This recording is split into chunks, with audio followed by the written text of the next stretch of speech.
Today, the 10th of April, is the 100th day of the year. Unless it's a leap year, it's the 101st day. But we've made it about 1/3, maybe a bit, of the way there. No, not really 1/3.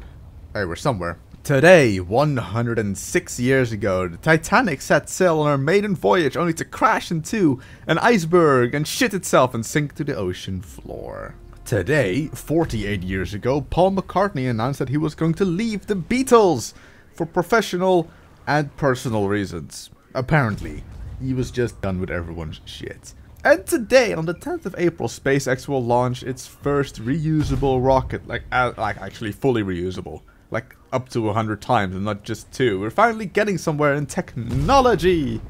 And here I am stuck playing the T100 LT on Live Oaks. And for some reason, Wargaming still hasn't fixed the camo in the middle of Live Oaks, so that's going to be fun. You won't really see that this game. Well, my voice is all over the place, but it is not fixed yet. So if you have a tank with a pretty decent camo crew, and you have no problem with sitting somewhere and just farming damage, yeah, go to the middle of Live Oaks. It's still really, really good. So anyway, a few updates about the whole YouTube channel. No, not really YouTube channel, more kind of what I'm doing with World of Tanks. I'm still on my break. I haven't played World of Tanks since the 29th of last month. That was April. And I don't know, I could start playing today, tomorrow, or maybe next week. So that means I haven't played Frontline yet. So I have no opinion. What I've seen is that it is a really good way to make credits. Because let's say the game lasts about 15 to 17 minutes, okay? And you get about 250 to 350,000 credits, depending if you use a credit reserve, which means that you get about 70 to 110k credits every 5 minutes. Seeing as the average random game lasts about 5 minutes, 5 to 7 minutes, you actually make more profit because in a random you have no guarantee of gaining 100 and something k credits. So Frontline is a better way to make credits, and because Wargaming has been working towards this for the past 3 years, which is releasing a premium tank every 4 weeks, 5 weeks, there's a lot of premium tanks playing this mode. And they made it tier 8 instead of tier 10, so the economy is a bit better, because apparently in tier 10 you just kept losing credits whatever you did.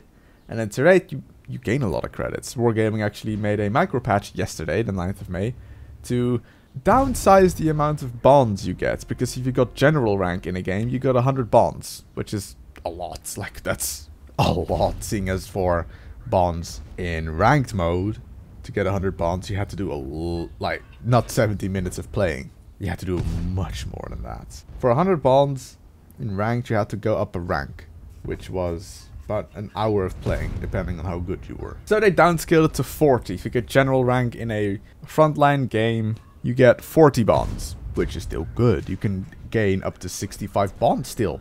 That's really good if you play well and win. So yeah, Frontline. I haven't played it. I can't really say how it plays. I've just seen Daki and QB play it. That's it. And the Italian tanks have been released. They've been released for about a week now. I have the tier 8 Spaghetto 46, but I haven't played it because I'm still on that World of Tanks break.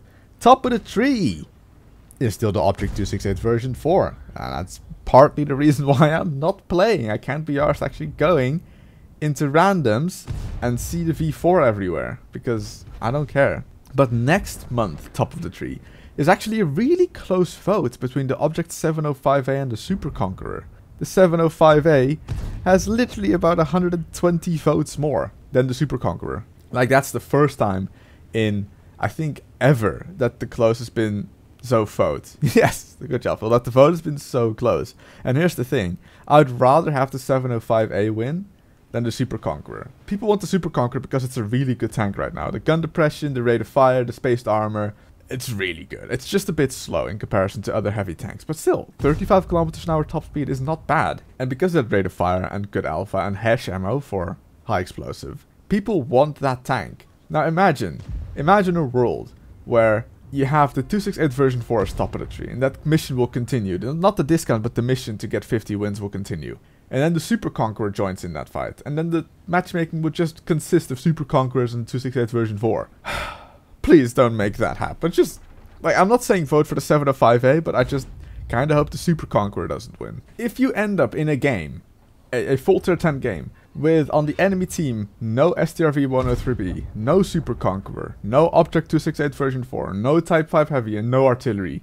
How happy are you then? Like, I would be ecstatic. Like, look at the game I am in. My team has a Super Conqueror and a 268 version 4. The enemy team has a Jaeger and an E100. My team has the advantage. My team has the better heavy tank and the better tank destroyer. Just in general. The V4 just outclasses the Jaeger in almost every aspect except for alpha damage and penetration. And it doesn't help that if you put your V4 in a terrible position, that you die. Like happened in this game, the V4 just sat in front of a Jaeger, and then in that case the Jaeger will win because, well, it depends if you've taken a bit of damage. The Jaeger just does 1,000 damage to you, and that kind of hurts. Not a tiny bit, no, a lot. Anyway, we've kind of won this game. And I have not really been playing the light tank role in this map. I don't like playing the light tank, even though the LT100 is the best light tank of them all in passive spotting and active spotting. It's just, I played this like a medium tank in this game. And next game, I'll show you that if I play a medium tank, I can actually play like a medium tank. But first, the Tiger's kind of mad at me for, you know, shooting him. Not that he will survive for long. I mean, he's stuck and he's surrounded, but yeah, meh.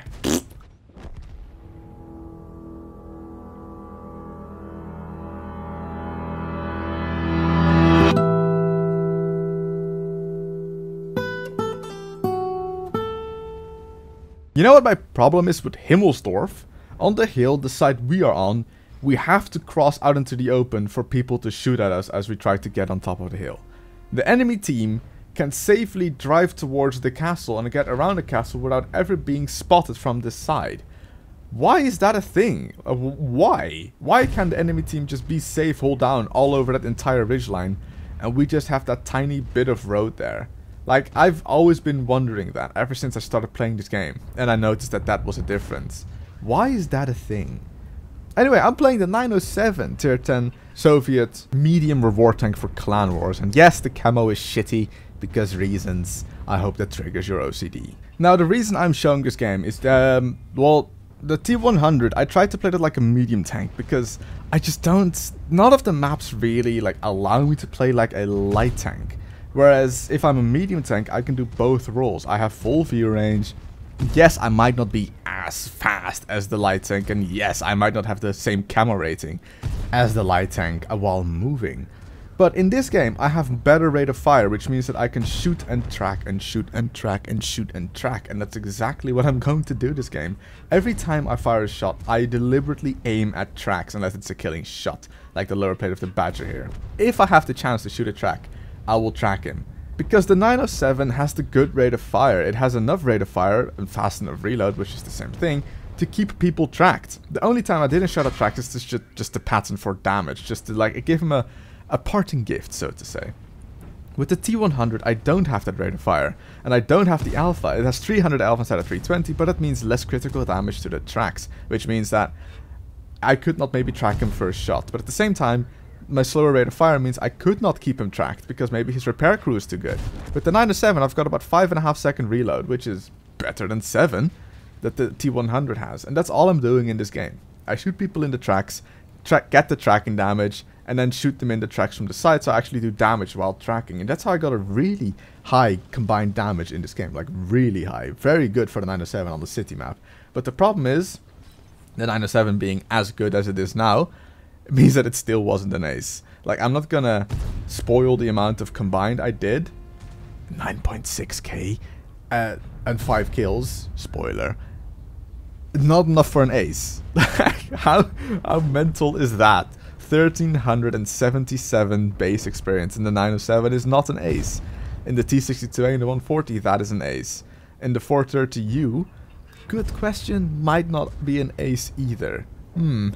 Thinking. Safe to say, this was a ruffle stomp of the first degree. The enemy team just couldn't handle the fact that we kept pushing everywhere. We won every flank. The T57 heavy, I don't know if he's reloading or just running to stay safe. I shot him in the tracks first and I didn't track him or missed the track. The second shot, easy track. More tracking damage for me. Actually 9.3k, not 9.6k combined. 5 kills. No ace.